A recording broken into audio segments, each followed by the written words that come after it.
아무리 예수님을 믿어도 행함이 부족하면 구원을 못 받거나 구원을 받았어도 취소되는 것이 아닌지 불안해하는 분들이 있습니다. 이 문제에 대해 한컷만화 기독교 진리 130에 수록한 내용과 추가로 쓴 설명을 읽어드리겠습니다.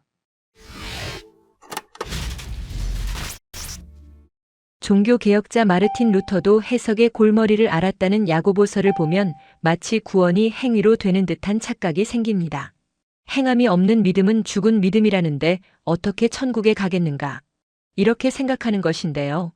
하지만 야고보서는 구원 교리가 아니라 삶의 지침입니다. 믿음이 있으면 작더라도 행함이 나올 수밖에 없다는 당연한 이치, 믿음의 속성을 알려주는 것입니다. 늘 그런 행함이 있지 않으면 낙오한다는 뜻이 아닙니다. 한두 구절로 오직 믿음으로라는 큰 줄기를 바꾸면 안 됩니다. 성경은 하나님의 구원이 취소되지 않는다고 여러 곳에서 말씀합니다. 그런데 이 야고보서 말씀 하나를 가지고 구원교리 전체를 뒤흔들려는 사람들이 있고 성도들도 은근히 두려움을 느낍니다. 행함이 없는 믿음이란 아예 존재할 수 없는 믿음입니다. 그것은 수분이 없는 물처럼 성립되지 않는 개념이라는 뜻이지요. 믿음이 없이 행위를 보일 수 없고 행함 없이 믿음을 내보일 수 없습니다. 그렇다면 그 믿음의 행위를 한 번의 실패도 없이 계속 보여야 할까요? 믿음의 조상 아브라함은 이삭을 바치라는 명령에 실제로 순종하는 행동, 행위를 보임으로써 하나님의 시험을 통과하고 의인으로 인정받았습니다. 그러면 그가 그 뒤로 죄를 안 지었을까요? 많이 지었습니다. 잘했다는 게 아닙니다. 믿음을 행위로 드러냈는데 부족함을 보이고 죄를 지었다고 이전 행위가 무효가 되지는 않는다는 것입니다. 아브라함이 행위로 구원받은 것이 아니라는 사실은 성경이 입증합니다. 만일 아브라함이 행위로 의롭다고 인정받았으면 그 일에 대하여 자랑할 것이 그에게 있겠지만 하나님 앞에서는 없느니라. 성경 기록이 무엇라고 말하느냐? 아브라함이 하나님을 믿음에 그것이 그에게 의로 여겨졌느니라 하느니라. 로마서 4장 2절에서 3절. 이처럼 행위는 구원의 조건이 될 수 없습니다. 믿는다면 당연히 믿음의 행위가 나타난다는 것이고 부족함 속에서도 행위가 따를 수밖에 없고 그렇게 살도록 노력해야 한다는 뜻입니다. 언제 따라왔지? 구원 얻는 믿음에는 동반되지 않을 수 없는 게 행함이구나. 예수님 옆에 강도도 선행을 할 기회가 없었지만 함께 달린 자를 꾸짖었습니다. 그러자 예수님은 즉시 그의 구원을 선포하십니다. 예수님께서 그에게 이르시되 진실로 내가 내게 이르노니 오늘 내가 나와 함께 낙원에 있으리라 하시니라. 누가복음 23장 43절. 그 강도가 거기 달려서 무슨 선행을 했나요? 생각으로 또 죄를 짓지는 않았을까요? 하지만 아직 숨이 떨어지지 않은 그에게 예수님은 구원받았다고 하십니다.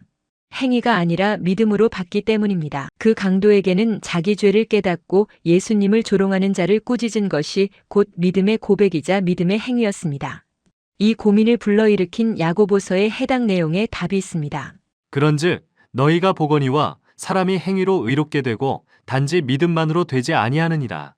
또한 이와 같이 창녀 라합이 사자들을 받아들이고 그들을 다른 길로 보냈을 때에 행위로 의롭게 되지 아니하였느냐.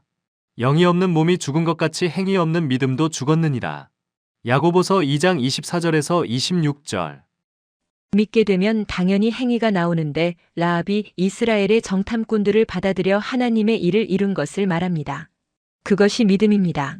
라합은 기생이 아니라 창녀입니다. 그가 이후로 창녀 일을 그만두었는지는 성경이 아예 다루지 않습니다.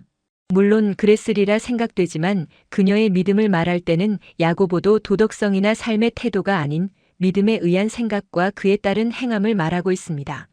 이처럼 구원은 생각과 행동의 변화가 일어나는 것입니다. 또한 이것은 하나님 앞에 내보이는 것보다는 사람들 앞에 드러난다는 뜻이기도 합니다.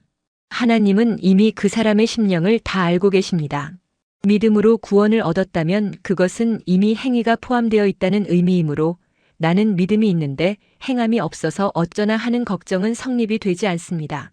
야고보는 잘못 살면 지옥 간다는 이야기를 하려는 것이 아니고 구원받은 그리스도인이라면 그리스도인답게 살라고 하는 것입니다.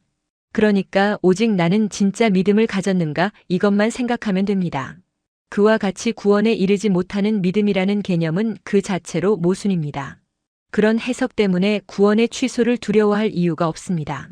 성경은 다양한 방식으로 하나님의 성품과 믿음의 원리를 말씀하는데 여러 특징을 다룰 때마다 하나님의 속성과 핵심 교리 등을 다 뒤바꾸려 한다면 우리는 어떤 결론에도 도달하지 못할 것입니다. 이미 확신한 명백한 진리와 하나님의 말씀 위에서 기타 교리나 특별한 구절들을 해석하는 습관을 들일 때 우리는 비로소 바른 진리 안에서 얻는 참된 자유를 누리게 될 것입니다.